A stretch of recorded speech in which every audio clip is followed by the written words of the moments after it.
Welcome to Plain Talk, where I don't know if I should start off with an amusing anecdote from the North Dakota State Fair that happened over the weekend. You guys want to hear this? So my guest, by the way, Chad Oban, co-hosting, Adam Goldwyn, chair of the North Dakota Democratic Party, who came on to talk about serious matters like us getting a new president, or new presidential candidate, I should say. Eventually, we'll get a new president.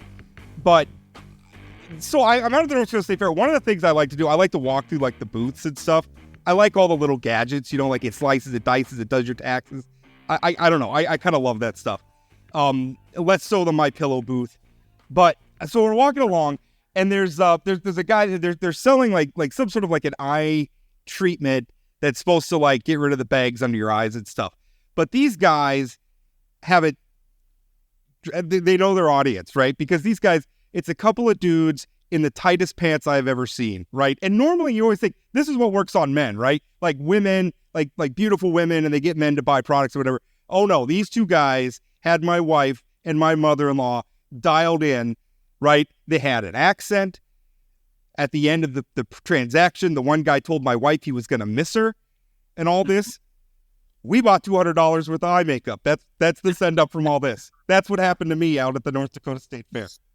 That's impressive salesmanship. I like that. It's fantastic. I mean, good. I couldn't even be mad. Like I was so impressed. He even was a little bit on me too. He's like, you must look into computer screens a lot.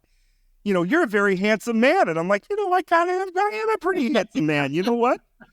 What do you got back there? What kind of deals you guys running? And why did CNN not bring you back for a second interview? If you're, we talked about the fact that CNN had you on once and they never had you again. There's some concern about his space for radios. Yeah, nobody.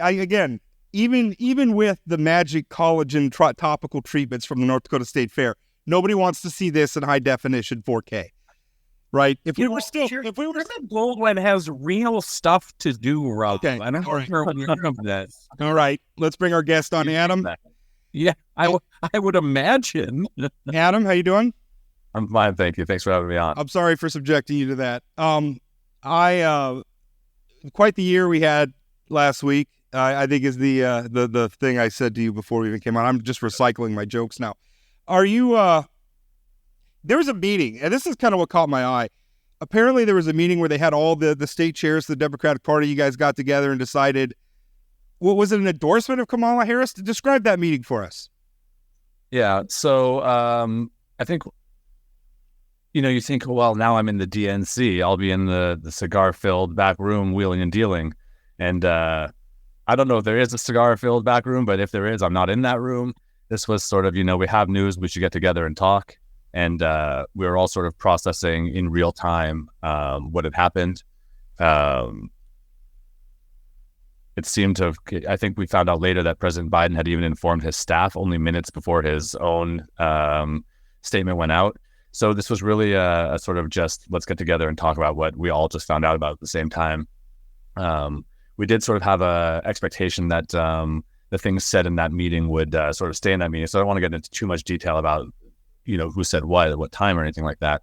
But I think the ASDC, the Association of State Democratic Committees, which is the state party chairs, we unanimously endorsed a resolution endorsing Vice President Harris to be the Democratic nominee for president. And I think there was overwhelming support for that among that group. And I think I was saying earlier today that it's unfortunate that we live in a political system where the only way you can express your enthusiasm is by giving money. But I think the amount of money that we've seen from small dollar donors coast to coast and in areas like North Dakota, just all across this country, the amount of small dollar donors that have been pouring in for Vice President Harris shows the level of enthusiasm that folks have for that selection. So, Adam, it's my understanding, reading the Tribune, that there's also a North Dakota delegation meeting last night where it sounds like it was sort of the same thing, like this big thing happened. Now let's have a conversation. It sounded like there was quite a bit of support for Vice President Harris and an endorsement, but the delegation didn't go that far. Can you talk a little bit about that meeting, how you expect North Dakota delegates to sort of process this over the next, what do you got, a month before the national convention? Less than, actually. Yeah. So can you just talk about the North Dakota delegation and what they're thinking or what you can share? Sure. So I think I don't know exactly what time this Biden stepping back news occurred. But then, we had this email from the ASDC about getting together on that call. And then so I decided we should have a chance for the North Dakota delegation to get together and discuss as well. As you may, or your listeners may know, most delegates are what are called pledged delegates. So they're sort of bound to vote for the person who won the primary, in this case, President Biden. I myself are what's called an automatic delegate. So I don't actually get a vote in the first round of balloting. And as we know, very rarely does it even go to a second round of balloting. So this was just sort of a place for the North Dakota delegation to have a chance to sort of, for us to update them. Okay, now you're effectively unpledged delegates because the person to whom you were pledged is no longer a candidate. So we gave them just some update on, that they were now sort of free to vote for whomever they wanted.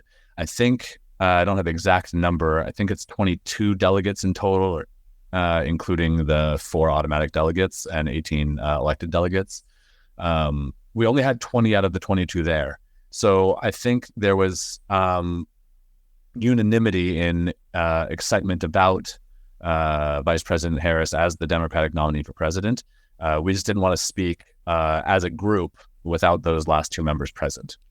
Do you, it was one of the, I guess, talking points that has emerged since this happened from Republicans is that Democrats are being undemocratic by sort of pushing their candidate aside and just coronating, and this is not me arguing it per se, but just, sort of coronating a replacement without having a real competition. Now, I guess I wrote in the column today, I could see where maybe although it would have risks, we're having a competitive process, even on a short timeline. It might be beneficial for Democrats, but I also can kind of understand why everybody's coalescing around the vice president. Can you talk about that a little bit? Like what's your response to I guess, the criticism that, you push the candidate that the delegates voted out of the way and chose someone else instead? Yeah. Well, I think, again, this is sort of why I tried to start with talking about, there was no cigar-filled back room where deals were being cut.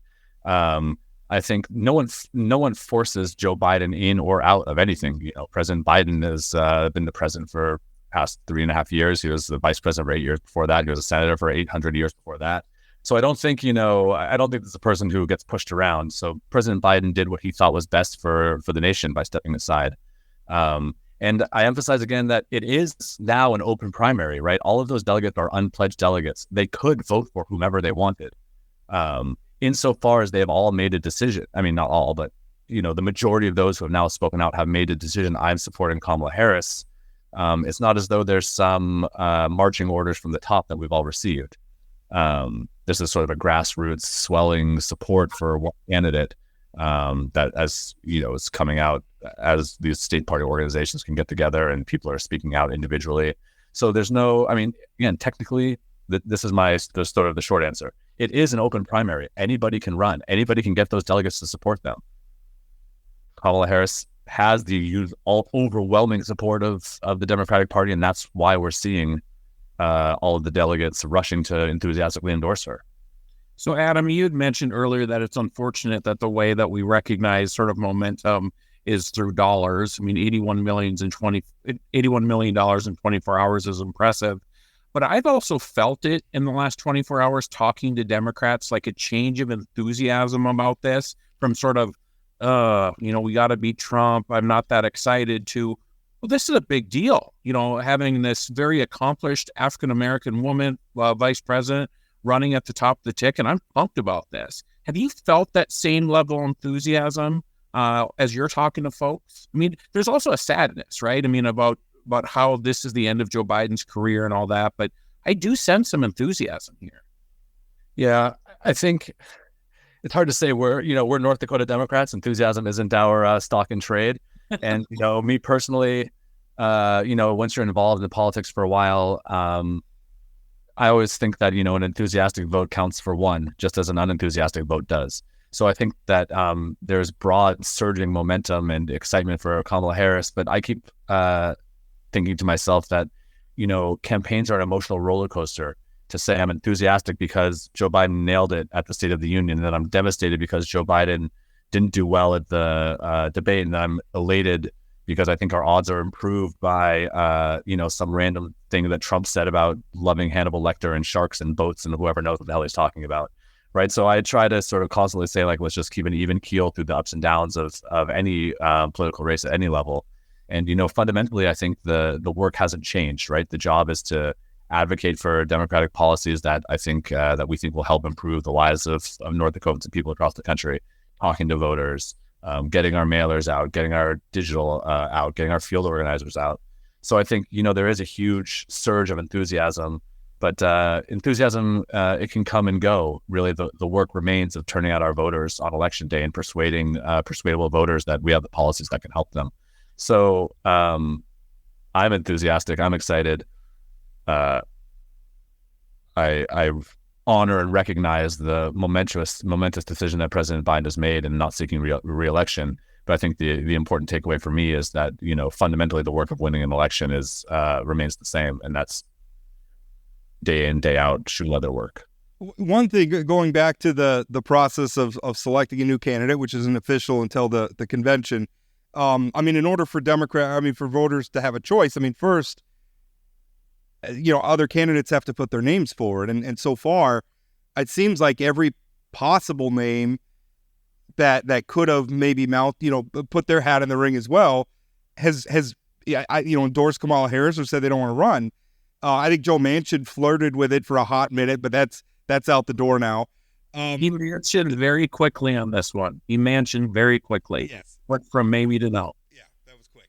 He and so I guess that's part of it too, right? Like there can't be a competition, there's no choice. Hey, Kamala, has a lot of sort of built-in advantages. A big one being that she gets to inherit the Biden campaign infrastructure, in terms of the fundraising and everything. My understanding is there's not a lot of paperwork that needs to take place to just move her to the top of that ticket. So I guess the thoughts now turn to who did she pick as her running mate? And this seems very intriguing to me because she's got some real weaknesses. You look, there was a poll not that long ago, a head-to-head matchup with Donald Trump. She wasn't over 40%. He was at 44. She was at 39. Now, it's hard to poll somebody who's only theoretically in the race. So I'm looking forward to new polling numbers. But, when she was in the Senate, she had one of the most left-wing voting records, I think, in a competition where, I think Democrats really need to probably reach out to independent voters and Trump-weary Republicans. Who she picks as a running mate, to me, feels like it's going to be nearly as important as President Biden getting out in the first place. Do you agree? And are there names that are sort of percolating in your head that you'd like to see? Yeah, well, I think, the reason that there is no challenger to Kamala Harris is because people love Kamala Harris. I think people look at the last 3.5 years of the Biden-Harris administration and they say, Republicans are always trying to say, you were better off 4 years ago. I'm like, no, I wasn't. I was locked in my house, trying to avoid a mass death event while unemployment spiked and the stock market plummeted. And, how is my life better? And we've seen over the past 3.5 years that what the Biden-Harris administration has done has created a level of stability, not only in the economy, but also in the level of political discourse that has been extremely reassuring to those disillusioned Americans and people who are tired of the insanity. And, overshadowed in President Biden's debate performance was the complete insanity of what a 38 times convicted felon, adjudicated rapist, multiple times sanctioned business fraud former president was saying, which was crazy nonsense. And I think that's where, the enthusiasm for President Harris comes from, Vice President Harris's candidacy comes from. I think people are just genuinely enthusiastic and excited about the prospect of continuing the Biden-Harris legacy with a candidate that they feel is up to the job. So, it's not that those other candidates were forced out. I think if you talk to people like Gretchen Whitmer is excited about a Vice President Harris presidency. All those potential rivals, they want President Harris. And, I think about myself, obviously at a much lower level, running for North Dakota State Party chair. I was looking around and saying, like, I enthusiastically hope that someone comes along and I say, that person is the better person for the job. And I think that's what Democrats, leading Democratic contenders for the presidency have been doing. They looked around and said, like, that's the person for the job. And so I think that, that's why there's that groundswell of enthusiasm. I think as far as the vice presidential candidate goes, I don't have any particular inside insight. The chair of the North Dakota Democratic-NPL is typically the first call on Vice President Harris's list for when she needs political advice. But I think, the obvious names have risen to the surface. Gretchen Whitmer out of Michigan, Josh Shapiro out of Pennsylvania, Tony Evers out of Wisconsin, Senator Mark Kelly out of Arizona, Roy Cooper out of term limited governor of North Carolina. So I think it's, trying to offer some, as many times competent political campaigns do, right, to try and show some geographic and ideological diversity within the party. Adam, the Republicans are now running the oldest nominee in the history of our country for President of the United States. He goes up on stage. He often shows his age. He forgets what he's saying. He says craziness. But for some reason, Donald Trump gets a pass. Do you think that pass will no longer be given now that Joe Biden's sort of out of the picture? I mean, do you think that, maybe, you alluded to it earlier with the sharks and the batteries and whatever that stuff was. It just seems like that's Trump being Trump and everybody just allows him to pass with that stuff. Do you think now with a different candidate, maybe who doesn't have the gaffes that Joe Biden does, and frankly, Joe Biden did show his age, right? Do you think there'll be more attention on Donald Trump? Yeah, I think there certainly should be attention on Donald Trump and his mental capacity, even leaving aside his mental capacity, his lack of capacity for any sort of ethics. He is the oldest candidate ever run by a major party. And I think, Donald Trump has not gotten a pass. Donald Trump is loathed, and rightly loathed, by a vast swath of this country. And I think part of the enthusiasm and groundswell of support for Vice President Harris is really what I've started calling like a national unity government, just as we saw in France 3 weeks ago, right? Almost the entire political spectrum united to keep the far right out of power because of a lack of ethics and a sense that crony corruption, insider dealing would come to power. And I think, Donald Trump has not gotten a pass. Donald Trump is loathed, is hated by a huge portion of this country. And that's why, there's been such a groundswell of support for Vice President Harris. So I hope that the press and voters and citizens continue to pay attention to the complete unfitness of Donald Trump, not just because of his age, but because of his mental state and because of his lack of core values, right? Even when he was running 8 years ago, the lack of core values was the corruption. All of those things were at the forefront of many voters' minds. And, we all know he lost the popular vote. And if it wasn't for, a few thousand votes in a few key states, that election would have gone another way. It's interesting. I'm going to be interested in seeing the polls to see if your contention is true about Donald Trump being loathed by a vast swath of the country, because while he is certainly divisive and polarizing, he was running, he was just about, in terms of approval, was right along with Joe Biden.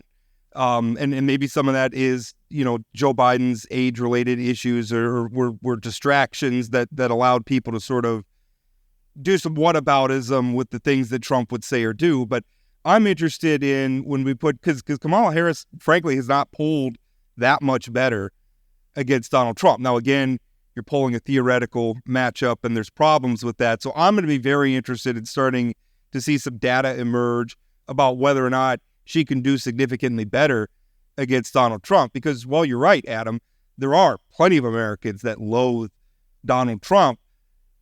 How do you grapple with the fact that about half the country does not, or at least is willing to make enough peace with him to vote for him? I mean, that's where we're at as a country right now. So how do Democrats bridge that gap and sort of eat into that support for Donald Trump? Because it seems to me like you're going to need to do that to win. Yeah. I mean, data is, of course, important, but, I sort of refer to what I said earlier about enthusiasm. data, it doesn't change fundamentally what we do, right? We talk to voters about the policies that help working people across this country. We talk about the accomplishments of the Biden-Harris administration. We talk about the vision that President Harris has going forward. And we hope that the American people, make a decision based on what I think would be, in their best interests. So data is, of course, important, but, it doesn't fundamentally change the work of campaigning. And I also just don't really think that Donald Trump has the support of half of the country, right? He's never won the popular vote.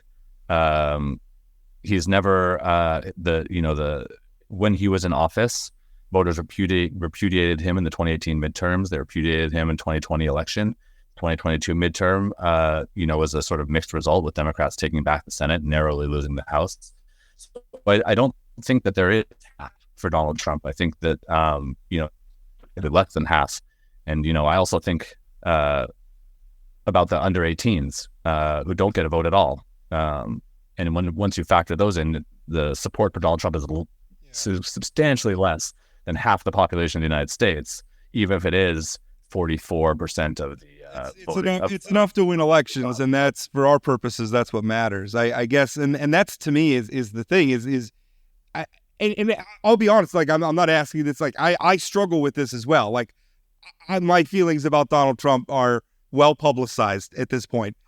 And so, I mean, I look at this and think, how is this where we're at? And I kind of felt, I mean, all due respect to Joe Biden, and not necessarily, I mean, at this point in his career, I'm thinking, how is this guy? How is it these two people? That's where I was a couple of weeks ago. I'm glad we have a better option on one side of the ledger. Although if we're talking about enthusiasm, I'm still not enthusiastic about any of these candidates. So, Adam, one of the things that makes me enthusiastic after yesterday's news is, we've seen pundits and sort of the data backing up the fact that young folks weren't as enthusiastic. African Americans or all people of color weren't as enthusiastic about Joe Biden as maybe they were in previous. It seems to me Kamala Harris changes that narrative a little bit, right? I mean, the mix might not be the same, but some of the places where Biden wasn't doing maybe as well as he needed to, it feels like Kamala Harris will be able to add some excitement in those communities. What do you think about that? Do you think that's a real possibility? Yeah, I mean, I think, the partisan breakdown of our country is, in the European model, they vote and then they form a coalition. In our model, you form a coalition and then you vote. And I think that the broad-based Democratic coalition will carry the day. I do believe Kamala Harris will win this election. I believed Joe Biden would win the election. Right. I think that, the partisan breakdown is such that we're not going to find ourselves really ever again in a sort of Ronald Reagan wins 49 states scenario. And I think, a blowout election now looks like, 10,000 votes across a couple of states, right? So I think people are, especially Democrats, right, who really fear a Donald Trump presidency, are sort of really hoping that somehow there's a magic bullet, there's some sort of magic elixir, some sort of Avengers superhero is going to come down and we can be up 80% in the polls and we don't have to worry anymore about now until November and we can just take a deep sigh of relief. That's not going to happen, right? We could be running there's no citizen of the United States who is president eligible who could be winning this race by huge numbers. That's just the partisan nature of our environment. So I think, that's why I come back again to this question of enthusiasm. It's like, we have to do the daily grind work of turning out voters, of talking to voters, of persuading voters, and getting those voters to hear more about what Vice President Harris has accomplished, what the Biden-Harris administration accomplished, and what Vice President Harris and the Democratic vision is for the future, and to really contrast that with the Republican vision of the future. And I think the contrast couldn't be more clear.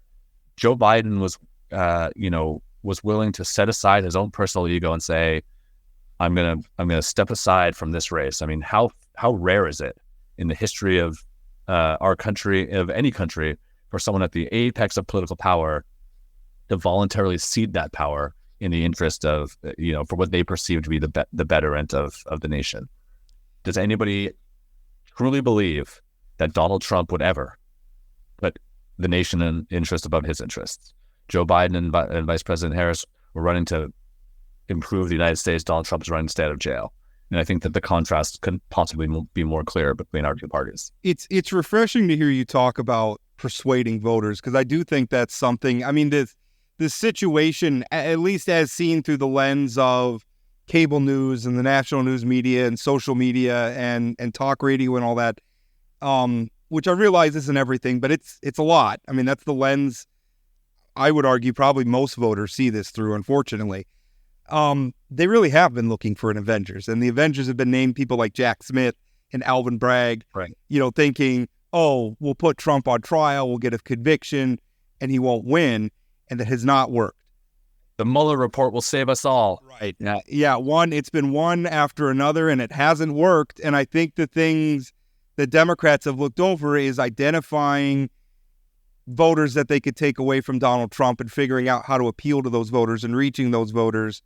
And they just, I don't want to say they haven't been doing that. It just doesn't seem like that's been the focus. And it seems like that's what you're talking about, I think. Yeah. And I mean, that's what we're doing at the local level here in North Dakota. We have our organizers on the field. We're knocking doors. We're trying to communicate to voters, what it is we stand for. And, the same level of corruption and insider dealing and lack of ethics that we see at the National Republican Party is the same thing we see right here in Bismarck. And so, Well, and by the way, and I'm not sure I entirely agree with that, but maybe that's a topic maybe for another podcast. I had to get it in. I got to support the local candidates. Okay, fair enough. But Rob, I feel like you've written a lot of columns about this corruption. It's kind of kept you in business. I have, although I would argue probably the only reason I've been writing about Democrats as much is just not that many of them in office in North Dakota. I mean, cronyism and corruption is a bipartisan problem. Anyway, what was the point? Now you guys got me completely befuddled. I don't know what point I was going to make. Well, Adam, I've got a question. While Bob's trying to figure his stuff out, we had Sandy Sanford on last week. Sure. One of the questions I asked her is, okay, you've become chairman. What have you learned since becoming chairman that you didn't expect? I mean, again, you were a district chair before, involved, but probably not at this level where all the eyes are on you. What have you learned? Yeah, I mean, I think it actually kind of comes back to what I've sort of been harping on the entire time, that there's no silver bullet, there's no shortcut. At the national level, especially here in North Dakota, right? We're not gonna see the Dem-NPL in power in November. It's a mathematical impossibility. But we can get out, we can talk to voters, we can give the voters a choice, a real choice. We can show them what our policies are, what we tried to accomplish, what we will accomplish for them for the future. We can draw that contrast.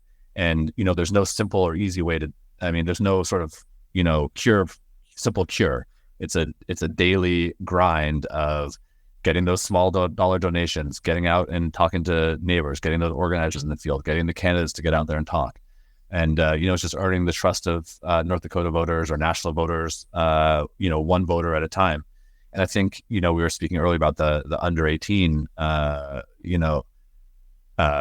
and CNN and all this kind of stuff. But really the way you change people's minds, I think, is when a teenager at the dinner table says, "Hey, Mom, who are you thinking about voting for? Here's some things I learned." You have CNN people shouting at one another about this and that and flashy graphics and polls and data and da-da-da-da-da. And sure, I watch as much as the next guy. But really, I think the way we create political change is by having honest conversations among real people. And I mean, Chad, you come from a union background. I'm a union member as well, right? That's the principle of union solidarity, is one worker talking to another about the benefits of the union, right. One voter talking to another about the policies that they hope to see from their representative government. So I think, really we just have to all, be prepared to not necessarily to go and say, vote for Vice President Harris or else, but to say, what's important to you? What values are important to you? And then I think from there, which party you support, I think is really a matter of, I don't really consider myself a hardcore Democrat. I mean, it might sound hard to believe because I'm the chair of the party, but I consider myself someone who cares about workers' rights, who cares about the environment, who cares about people getting to live their life in peace and be able to, love who they love and get the healthcare they need and to have the breathable air they need and to have a equitable tax system and all of these kinds of things. That's like, okay, here's my list of things I value. Which party is hoping to make those policies a reality. And I think, that's the challenge that we all face in any sort of situation. We've unfortunately the political debate hasn't been driven by policy in a while. I mean, right. if we're being honest, I mean, it's at times there's a superficial veneer, but mostly it's just it's a football game, right? And I'm team red, you're team blue, and we just don't, right? There's no policies and touchdowns. We're just trying to score points on one another. And this is I feel like we've been living through the wages of that approach to politics that's been going on for a long time. We're out of time, Adam. Thank you for your time. I appreciate it. My pleasure. Thanks, Adam. Thanks, guys. The cold cases you see at The Vault have captivated readers across our region for years. At The Vault Podcast, our team of professional reporters takes you further into those stories with new interviews from family members, investigators, and experts. Check out The Vault at inforum.com/The Vault and subscribe to The Vault wherever you find your podcasts. Just finished up with Adam Goldwyn, who again is the chair of the North Dakota Democratic-NPL. And he, obviously, what a time to be alive. What an unusual set of circumstances. Well, not unprecedented. I mean, LBJ opted not to seek another term. It has, although not at this point in the cycle. I mean, it wasn't this far down the road, right.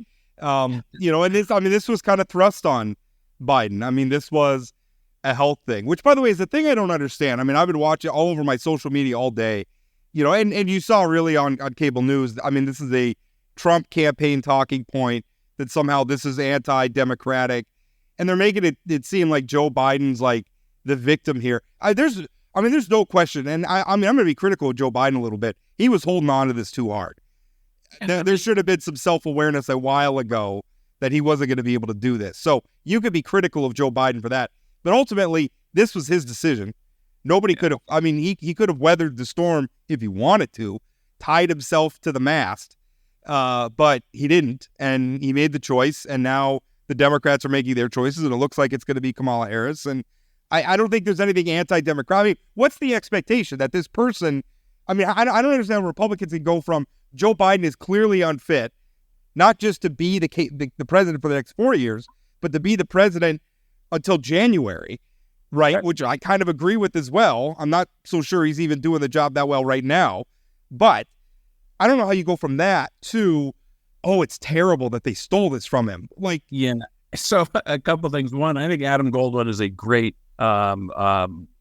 messenger for the Democratic Party. I think what he was talking about there is exactly right in terms of grinding it out and taking it day at a time. So kudos for him to step up for this role. But I've got the same sort of hypocrisy about the Republicans, right? This guy's not fit for office. He should leave right now. What do you mean he's not running for re-election? We need to do everything in our power to make sure he stays on the ballot in these places. And, it's so unfair to him. Here's the thing. I read your column, Rob, about, maybe that Democrats are doing the wrong thing with just coalescing around Kamala right now. I would have agreed with that a month ago. If he would have got out 2 days after the debate and we had 2 full months leading up to the convention, I think maybe that could work. I think with only a month left, you got to bring everybody together as quickly as possible. And I think what the Dems are doing right now is the smart move. Do I think Kamala is the perfect candidate? Of course not. But I think she gives Democrats a better chance to win than Joe Biden did. And I think it comes down to getting young people and people of color out to vote in November. That's what it's going to come down to. Adam's contention that Joe Biden could have won this election. He's wrong. So yes, Kamala Harris, all her flaws, acknowledging all of her flaws gives Democrats a better shot. Although I disagree with you a little bit. I don't think it's going to come down. I mean, listen, Donald Trump is making inroads with black voters. He's making inroads with young voters, surprisingly so. Against Joe Biden. Against Joe Biden. And we will see how that flips it all. But I think that's the point. That's my key. Yeah. She needs to bring those people back if she has any chance to win this. I think, well, yeah. I mean, I think she's also got to make inroads with the sort of people who are considering voting for Donald Trump. I think she's got to take some votes away from Donald Trump in key states. I think she's got to do it. This thing where Republicans and Democrats are winning, and it just becomes like nobody's trying to reach across, nobody's trying to build a coalition. It's just I'm gonna fire up my base and get them to the polls. That continues to be a race to the bottom. I think she's got to do better than that. Yeah, and so there is the political science case that there's no persuadable voters left in this country, right? And I would suggest in a Biden-Trump race, that might be the case. I think in a Harris-Trump race, it might be a little bit different. That Nikki Haley PAC came out and pledged support to Kamala Harris. I did not see that. Well, that's very interesting. Nikki Haley voted. I'm forgetting the specific name of it, but it was supporting Nikki Haley. And by the way, what a great line from Nikki Haley herself, who said that if Donald Trump is the nominee, we're going to have a female. Well, wait, what was it? We're going to have a female president, and it's either going to be Nikki Haley or it's going to be Kamala Harris. Yeah, that was kind of the thing, and And here's the deal. Kamala Harris has some chops, too. I mean, I look forward to seeing her up on the stage if Donald will meet her up there. I also think the idea of J.D. Vance debating Mark Kelly or Josh Shapiro or Pete Buttigieg also, I think, would be must-watch TV. Did you see Pete Buttigieg on Bill Maher's show? I saw some of it, or the clip. About why he was kind of talking about J.D. Vance and like why all these sort of, I think what we would have thought of 5 years ago was these very liberal tech industry moguls, why so many of them are kind of breaking towards Donald Trump. And some of it, I mean, I don't like identity politics. And frankly, I think you Democrats are too obsessed with it. But he kind of said they're rich guys, and the Republican Party traditionally does good things for rich people. Now, I don't know that breaks down perfectly when you look at, if we roll back the clock 10 years, I mean, there's a lot of rich people that give a lot of money to the Democratic Party. Right, but there's a lot of tax cuts that Trump passed that helped a lot of rich people in this country, too. I think, I don't even know that it's so much that. He's got to do it a broadside against conservatism generally, but I think it's really, Donald Trump can be bought off. They have lots of money. Trump can be bought off. If you're a billionaire, that's got to be looking pretty good to you. Right. But don't you think like a Josh Shapiro, that changes Pennsylvania. Him being the governor of Pennsylvania. Mark Kelly gets in Arizona. That changes Arizona. I think Mark Kelly's the pick. I think, Navy fighter pilot, NASA. He's an astronaut. He's an astronaut. He's an astronaut. It didn't work for John Glenn too much on the national stage, but as a VP and also to kind of bring to the fore something that Democrats I don't think have been very good about. And I want to say this because I don't have a problem talking about America's warts, our racial warts, our gender warts, whatever. Democrats are not good enough at being patriotic, though. And it's not me saying that Democrats aren't patriotic, but sometimes you cede the flag waving to Republicans. I think that's fair, but I also think it's not that Democrats are less patriotic. It's we're more uncomfortable. I didn't say less patriotic. Understood. Not as good at communicating their patriotism. Right. And I think that's a fair point. And I think sometimes it's because progressives might be a little bit more willing to look at the warts of the country and not just blindly say whatever America has ever done is great. Yeah. I also think Mark Kelly helps on the border. He's been critical that not enough has been done on the border as well. And I think that he'd be able to push that a little bit. So yeah. I think that's going to be a tough thing for Kamala. She was leading I should call her Vice President Harris, not Kamala. We're not like buddies. But she has been. And it's Kamala. Kamala. Okay. I'll get that right. You know how to remember that? How? I saw somebody with a Dodgers hat. It was L.A. and there's a comma before it. Kamala. Okay. All right. That's in one ear and out the other, I'm sure. I'll screw it up. But not intentionally. I'll try to get it right. Carla Munns, Kamala Harris. We're working our way through. Kamala. I don't know. Kamala. All right. I got it. She was Biden's border czar at a time where 70% of the country is saying the border's a crisis. Yeah, no, I think that is a problem for her, right? But I think the border is going to be a problem for going to be a problem for Biden too, right? Yeah. And so I don't know that changes it that much. And by the way, hey, thanks, Joe Biden, make me the border czar. I mean, talk about a terrible political assignment for Kamala Harris. That's a tough nut to crack. It is. It's really an intractable issue in a lot of ways. But I'm with you. I really like the idea of Mark Kelly. Although part of me wonders, I mean, the gap in Arizona, I mean, Biden's really behind in Arizona. Maybe Pennsylvania is more important. Well, and I also think the other thing in Arizona... got more electoral votes too, don't they? Yeah, Pennsylvania does have more than Arizona. And the other thing is, I mean, it is a competitive Senate seat. And I read somewhere, every Democrat president wants to remove a competitive Democrat. I mean, they'll be able to appoint a Democrat for the short term, but what does that mean in the next election when Kelly's... Well, is it Arizona's governor a Republican? Yeah, so they'd be able to appoint a Democrat to replace Kelly, but then 2 years later, he would have to run, or that seat would be up. But the appointee would be up for election. So wait, they would appoint a Democrat or a Republican? Oh, so what I'm saying is Governor Hobbs would replace Mark Kelly with a Democrat, and then that seat would be up though in 2 years. Why would a Republican governor replace Kelly? They're the Democrat governor. Those are okay. That's what I was getting Governor Hobbs is a Democrat. Why did I don't know why I thought the governor of Arizona was a Republican. Okay. Well, she's the one that beat what's her name, Carrie Lake. Okay. That's right. I don't know why I didn't know that. Okay. Yeah, so it'd be a Democrat appointing a Democrat, but it still creates an open seat in 2 years, right? That's right. So we'll see, though. I think Shapiro would be good. I love Governor Walz from Minnesota. I just don't think that brings enough to the table. Kelly or Shapiro seem like the obvious picks to me.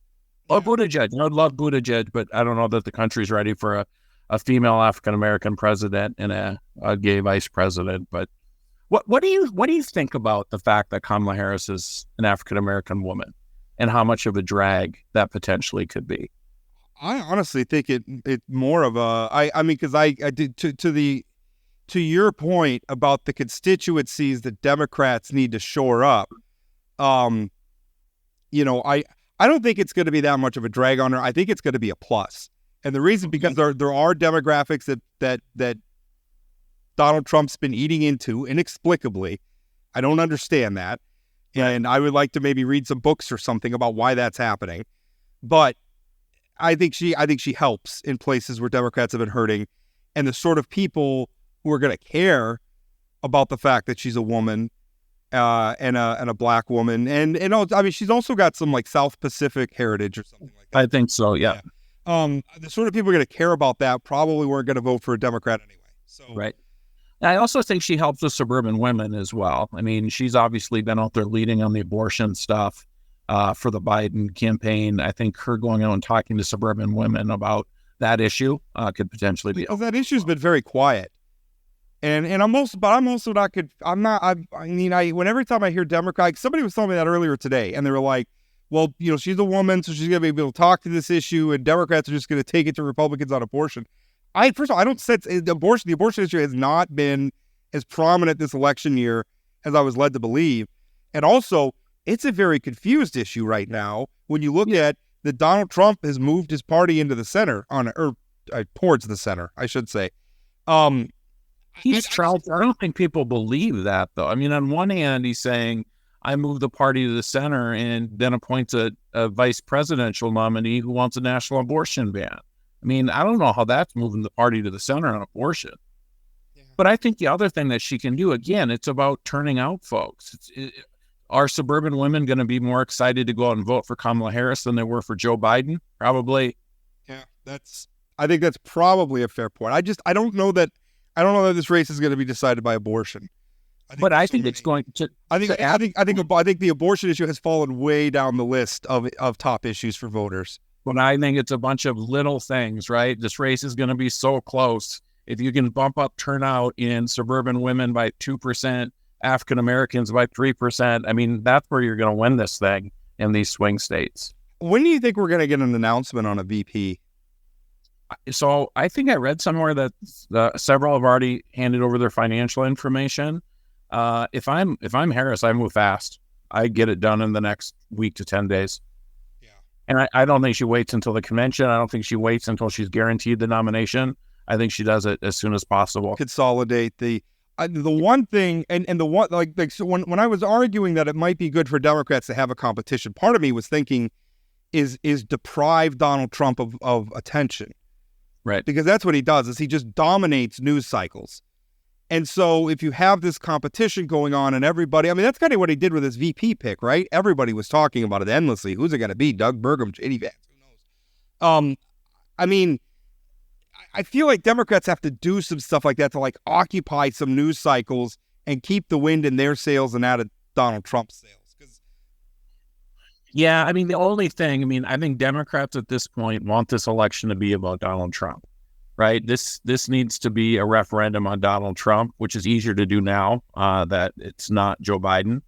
But I also that's such an easy thing to say to I mean, and I get why you want to, like he's a big old target, but the problem is he's been convicted of felonies. He's been charged in all the things that have been exposed. What else are you going to say about him that's going to change anybody's mind?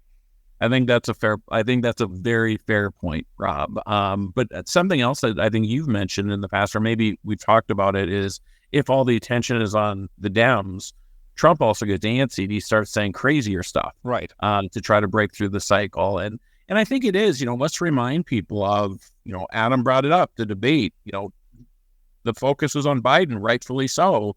But it's not like Trump was out there, making much sense. And so I think the more focus you can get on, I mean, honestly, if you would just get a transcript of like one of Trump's speeches, go back and watch his speech at the convention. Yeah. Like the first 20 minutes, admittedly, riveting, right? This was a president who was nearly assassinated, and he was talking about it. And as much as I dislike, I empathize with him for those 20 or so minutes. But then he should have shut up. But then the other 75 minutes that we were subjected to was, Trump playing the hits. And go listen to that and ask yourself, is that who you want to be leader of the free world? Right. And again, if it's not Donald Trump, if it's not people having preconceived notions, it's just Trump being Trump, they would think he was a raving lunatic saying this stuff if they just read the transcript and didn't know who was saying it. I think this race, Kamala Harris, there we go. Kamala Harris has to make it to some degree. It really has to be about her, and it really has to be about, I think, some ideas. And I think in some ways she's got to knock some of the hard edges off of the liberalism. I mean, at some point, like I feel like progressives are just going to have to swallow a pill here. She can do that too with the prosecutor stuff. I think her being a prosecutor, Trump being a convict, I think she can sort of be try to be the tough on crime sort of angle here. It seems like it's right there. I mean, I know there's liberals who don't like her because of her time as a prosecutor. But if it's just, I'm just worried that if it's just, look, Donald Trump's a crazy person, don't vote for him, you're going to lose that election. Because Americans have seen plenty of crazy Trump, and there's enough of them that don't care that you're going to lose the election. I know you want to believe there's persuadable voters in this country. I still think this comes all down to turnout.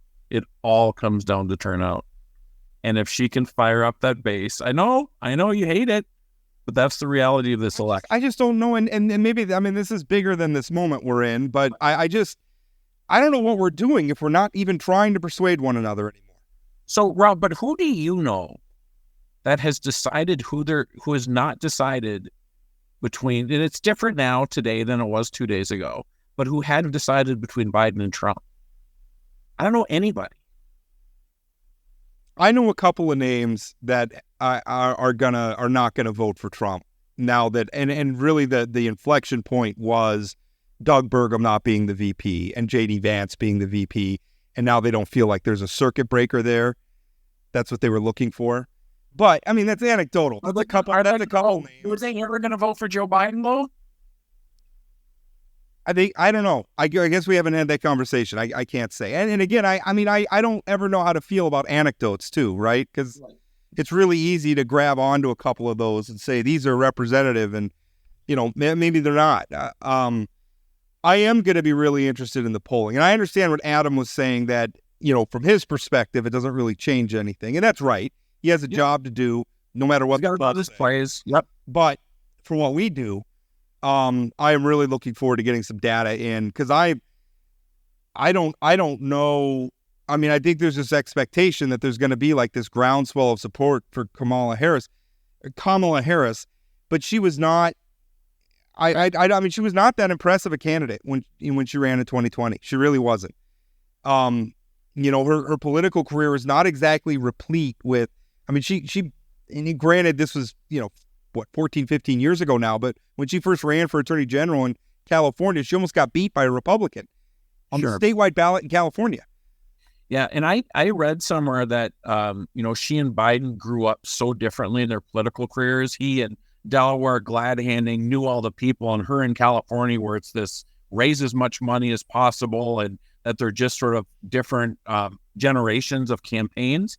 And so I'm interested to see how she sort of balances the retail side of things. She also, I remember in 2020, had a huge burn rate. Like, she was running through money left and right.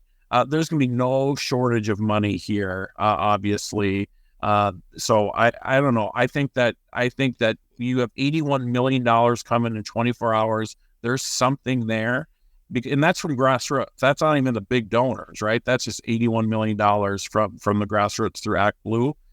There's something there. There's some enthusiasm on the Democrat side right now. Elections 4 months away or whatever. But there's enthusiasm right now.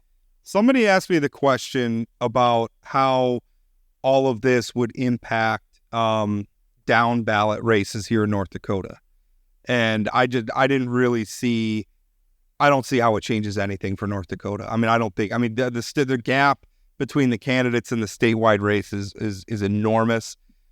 There's just not enough Democratic voters left here that you're gonna see. I don't perceive that there's some huge, sort of cache of Democratic voters that are going to come out of the woodwork to make a difference. Maybe it changes a couple of percentage points in a couple of legislative races, but.